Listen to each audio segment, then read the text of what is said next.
Hi friends, welcome to Crown Tasty Samayal. இப்போ நம்ம பார்க்க போறது ஒரு சைட் டிஷ் தாங்க. கல்யாண வீட்டு சமையல்ல இடம்பெறக்கூடிய ஒரு முக்கியமான வறுவல் அப்படினே சொல்லலாம். அந்த வறுவலை அதே சுவையில ஏன் அதை விட சுவையா ஈஸியா நம்ம வீட்ல எப்படி செய்யறதுன்னு பார்க்கலாம். முதல்ல ஒரு பேன்ல 1 லிட்டர் அளவு தண்ணி சேர்த்துட்டு தண்ணியை நல்லா சுட வச்சிருங்க. தண்ணி இது போல கொதிச்சு வரட்டும். கொதிச்சு வர சமயத்துல கிழங்கு நம்ம இதை சேர்த்து வேக வைக்க போறோம். நான் இன்னைக்கு 1/4 கிலோ அளவுள்ள கருணைக்கிழங்கு எடுத்து அந்த தோலெல்லாம் எடுத்துட்டு நல்லா வாஷ் பண்ணிட்டு இது போல துண்டுகளை கட் பண்ணி எடுத்து சேர்க்கிறேன். இந்த சைஸ் துண்டுகளாக கட் பண்ணி எடுத்தாதான் குழஞ்சி போகாம இருக்கும். வெந்த பிறகு ஒரு கரெக்டான பக்குவத்தில் நமக்கு கிடைக்கும். இப்போ இதுலேயே 1/4 டீஸ்பூன் அளவுக்கு மஞ்சள் தூள் சேர்த்துக்கலாம். மஞ்சள் தூள் சேர்த்து வேக வைக்கும் பொழுது அந்த கிழங்கு மேலெல்லாம் மஞ்சள் தூள் படிஞ்சு நல்லா கலர்ஃபுல்லாக இருக்கும் நமக்கு வறுவல். மஞ்சள் தூள் சேர்த்து நல்லா கலந்து விட்டுடுங்க. தீ அதிகமாகவே இருக்கட்டும், தீ குறைச்சி வைக்க வேணாம். காய் வேகிற வரைக்கும் தீ கொஞ்சம் அதிகமாகவே இருக்கட்டும். இதில் 1/2 ஸ்பூன் அளவுக்கு கல்லுப்பு சேர்த்துக்கலாம். நீங்கள் தூளுப்பு சேர்க்குற மாதிரி இருந்தால் கூட சேர்த்துருங்க. சேர்த்துட்டு இது போல் நல்லா கொதிச்சு காய் நல்லா வெந்து வரட்டும். ரொம்ப சாஃப்டாக வேகக்கூடாது. கிழங்கு 3/4 பதத்துக்கு வெந்துச்சுன்னா போதும். இப்போ இது நல்லா வெந்து வந்திருக்கு. இது போல் ஒரு கத்தியை இதுக்குள்ளே நுழைச்சி பார்க்கும்பொழுது நல்லா உள்ளே இறங்கும். ரொம்ப சாஃப்டாக இறங்காது, ஆனால் உள்ளே இறங்கும். இந்த பக்குவம் வரைக்கும் நீங்கள் வேக வச்சு எடுத்துக்கோங்க. கலர் பார்த்தாலே நமக்கு தெரியும். கையில் கூட நீங்கள் அழுத்தி பார்த்துக்கலாம். இப்போ ஸ்டவ்வை சுவிட்ச் ஆஃப் பண்ணிவிட்டு தண்ணியிலேருந்து இருத்தி இந்த கருணைக்கிழங்கு நம்ம தனியாக வச்சிடலாம். தாளிக்கிறதுக்கு அடி கனமான ஒரு கடாய் எடுத்துக்கோங்க. கடாய் தான் அப்படிங்கிறது இல்லை, வேறு எந்த பாத்திரம் வேணால் எடுத்துக்கலாம். அடி கனமாக இருக்கட்டும். நான் இன்றைக்கி நல்லெண்ணெயில் இதை வறுக்க போகிறேன். நீங்கள் விருப்பப்பட்ட எண்ணெய் சேர்த்துக்கோங்க. தேங்காய் எண்ணெய் சேர்த்தா கூட டேஸ்ட் நல்லா சூப்பராக இருக்கும். வாசனையும் நல்லா கமகமன்னு இருக்கும். 2 டேபிள் ஸ்பூன் அளவு நல்லெண்ணெய் சேர்த்துட்டு அதில் 1/2 டேபிள் ஸ்பூன் அளவுக்கு கடுகு சீரகம் தாளிச்சிட்டேன். இது நல்லா பொரியட்டும். இதெல்லாம் வெடித்து வெளியே செதறாமல் இருக்கிறதுக்காக தட்டு போட்டு மூடி வச்சுருக்கேன். இப்போ நல்லா பொரிஞ்சிருச்சு. தட்டை ஓப்பன் பண்ணிடலாம். இதுலேயே நம்ம இதே போல் கீர்னை, அதாவது ஒரு நீல பச்சை மிளகாய் இது போல் 2ஆக கட் பண்ணி எடுத்து அதை சேர்த்துடலாம். 2 இனுக்கு கருவேப்பிலைகளை உருவி எடுத்து இதில் சேர்த்துடலாம். இஞ்சி பூண்டு சேர்த்து இடித்து வச்சுருக்கேன், அதை சேர்த்துருக்கேன். 1 சென்டிமீட்டர் நீளமுள்ள இஞ்சி, 4 பூண்டு பற்கள் இடித்தது சேர்த்தாச்சு. ஒரு மீடியம் சைஸில் இருக்க வெங்காயம் இது போல் கட் பண்ணி எடுத்து சேர்த்துக்கலாம். வெங்காயம் நீங்கள் கூடுதலாக சேர்க்குற மாதிரி இருந்தால் கூட சேர்த்துக்கலாம், ஆனால் பொடியாக கட் பண்ணி எடுத்து சேர்த்துக்கோங்க.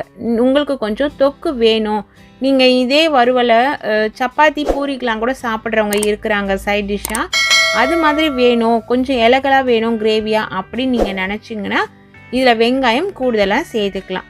வெங்காயம் இது போல் வதங்கி வரணும். வெங்காயம் வதக்கும் பொழுது தீயை கொஞ்சம் அதிகப்படுத்தி வச்சிட்டிங்கன்னா சீக்கிரமாகவே வதங்கிடும்.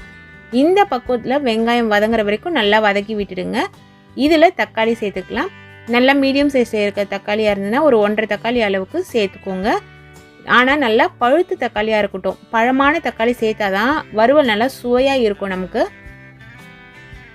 தக்காளி சேர்த்துட்டு இது போல் நல்லா கலந்து விட்டுட்டு ஒரு தட்டு போட்டு மூடி அப்படியே 2-3 நிமிஷத்துக்கு நீங்கள் வச்சிட்டிங்கன்னா அந்த சூட்லேயே ஆவிலேயே தக்காளி நல்லா வெந்து வந்துடும். தட்டு போட்டு மூடி வைக்கும்பொழுது தீயை ஃபுல்லாக குறைச்சிடுங்க. ஏன்னா வெங்காயம் வதக்கும்பொழுது தீ நம்ம அதிகமாக வச்சுருந்தோம் இல்லைங்களா. தக்காளி சேர்த்துட்டு தட்டு போட்டு மூடினோன்னு தீயை ஃபுல்லாக குறைச்சி வச்சுட்டு அதுக்கப்புறம் ஓப்பன் பண்ணி பார்க்கும்பொழுது இந்த அளவு சாஃப்டாக தக்காளி நமக்கு வெந்து வந்துருக்கணும். தக்காளி நல்லா குழைவாக வேகிற அளவுக்கு வேக வச்சுக்கோங்க. இப்போ காரத்துக்கு தனி மிளகாய் தூள் ஒரு ஃபுல் டேபிள் ஸ்பூன் அளவு சேர்த்துருக்கேன்.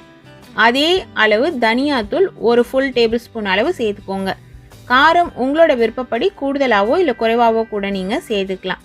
1/4 டேபிள் ஸ்பூன் அளவுக்கு சோம்புத்தூள் சேர்த்துக்கோங்க. சோம்புத்தூள் அவசியம் இதில் சேர்க்கணும். அந்த ஃப்ளேவர் கொடுக்குறதே சோம்புத்தூள் தான்.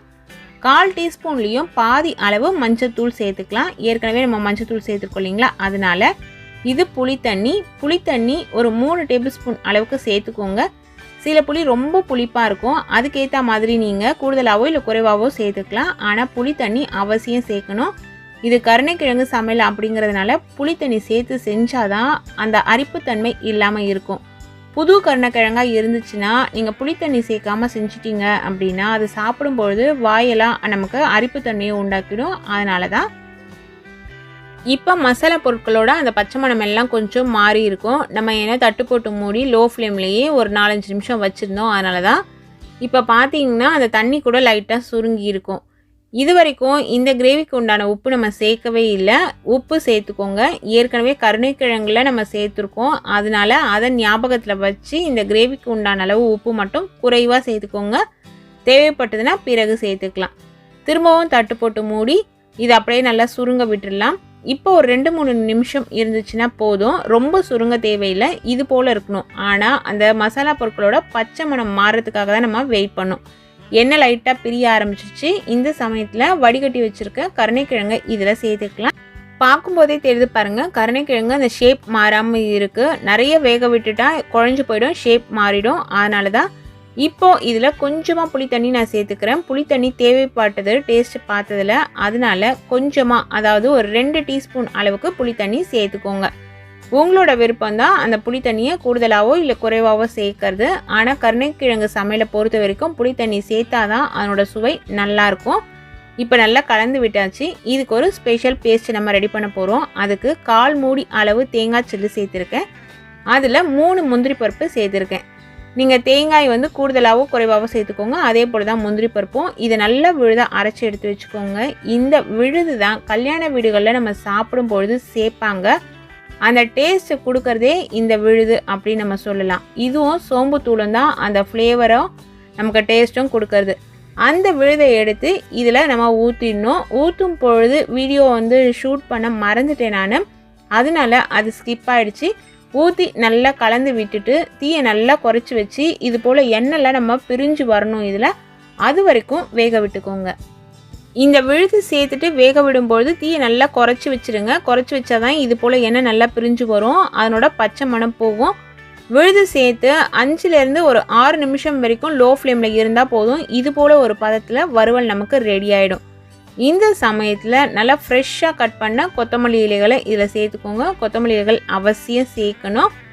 லாஸ்ட்டில் ஒரு 2 சிட்டிகை அளவு கரம் மசாலா தூள் இதில் சேர்த்துக்கோங்க. கரம் மசாலா தூள் வீட்டில் இல்லைன்னா பரவாயில்ல. அப்படி இருக்கிற சமயத்தில் தாளிக்கும் பொழுதே 2 கிராம்பு, ஒரு சின்ன துண்டு பட்டை, கல்பாசி, இல்லை ஏலக்காய் இலை, இது போல் எந்த முழு கரம் மசாலா பொருள் இருந்ததுனாலுமே அதில் நீங்கள் சேர்த்து தாளிச்சிட்டிங்கன்னா அந்த மணத்தை அது தர ஆரம்பிச்சிடும். கரம் மசாலா தூள் இருந்தாலாம் தான் இதை செய்யணும் அப்படிங்கிறது கிடையாது. அதே போல் அந்த பேஸ்ட் அரைக்கும் பொழுது கசகசா 1 ஸ்பூன் கூட சேர்த்துக்கலாம். சில சமையல்காரர்கள் கரம் மசாலா சேர்ப்பாங்க, சிலர் சேர்க்க மாட்டாங்க. இதெல்லாம் நீங்கள் சேர்த்து செஞ்சு பாருங்கள். கல்யாண வீடுகளில் நீங்கள் சாப்பிட்ட அந்த ஸ்பெஷல் வறுவல் ரெசிபி அதே மணத்தோடு உங்கள் வீட்டில் தயாராகிடுங்க. இதே ரெசிபியை இதே அளவுகளோடு நீங்கள் சமைச்சு சாப்பிட்டு பார்த்துட்டு எனக்கு கமெண்ட் செக்ஷனில் சொல்லுங்கள். இது போல் விதவிதமான சுவையான ரெசிபிஸ் தெரிஞ்சுக்கணுன்னு நீங்கள் விருப்பப்பட்டீங்கன்னா நம்ம சேனலை தொடர்ந்து பாருங்கள். சுவையாக சமைச்சு சாப்பிட்டு ஹாப்பியாக இருங்க. Thank you friends.